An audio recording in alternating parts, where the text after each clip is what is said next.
Should you pay off debt or save money? Now, the exact comment was this. It's if my student loan is 6.8%, but my savings rate is less than 4%, would it be better to spend down debt instead of savings?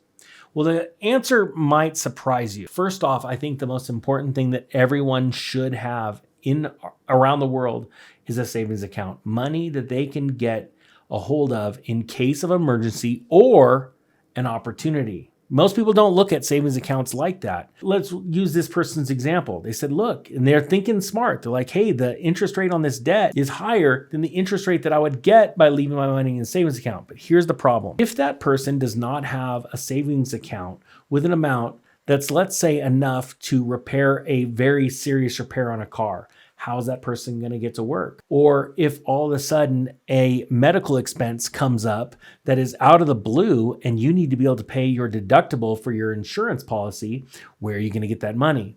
Well, the answer is if you don't have it in a savings account, you're going to put it on a credit card or a line of credit, and you're going to get deeper and deeper into debt. So this is what I suggest. And if you want to dig down deeper, if you're in debt, take a look at the Get Out of Debt course, the Dominate Debt. If you want it, I think we have a deal for $39, but that's not really the point. What I want people to do is have that extra money so that two things happen. First off, you can breathe a little freer. The weight is off your shoulders. If you had a catastrophic emergency with your vehicle, you could fix it. I used to call my account and I nicknamed it the car blow up account.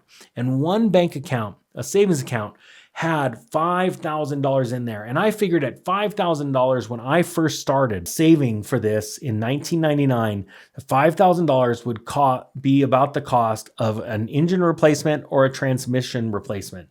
So I had that money set up there. Then on top of that, I started to grow that account to $10,000 eventually, because if there was a emergency medical expense that I needed to hit, or what I started to really see is once I had enough money in that account to pay my deductible for my insurance, co-pays my insurance, deductible, and I had the money to fix up my car, what my wife and I started to do is we started to grow that account to the dream level, opportunities that came. But let's just stick with the emergencies.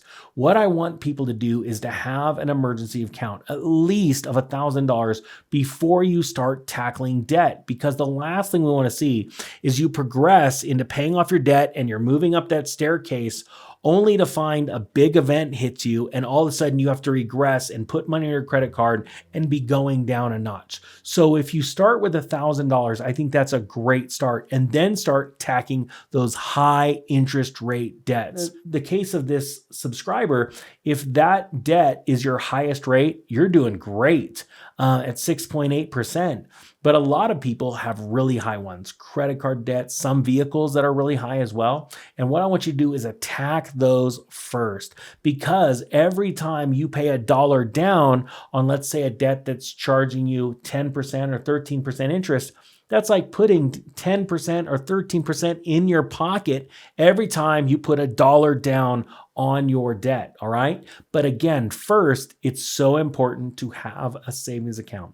And I like to start it at $1,000 and then start attacking that debt. Also, another quick thing I want to mention is sometimes we need that feeling of checking off something off of our to-do list. It's an amazing feeling when I have a long to-do list and I'm crossing out things. I feel accomplished. Things are becoming clearer. The end of the day is near, and I'm seeing the light at the end of the tunnel.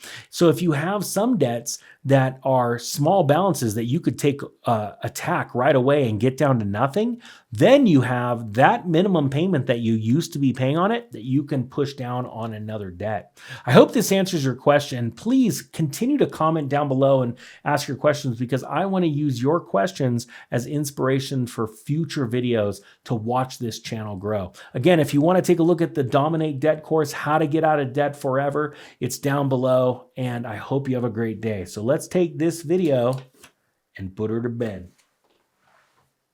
Running out of places. See you, everyone.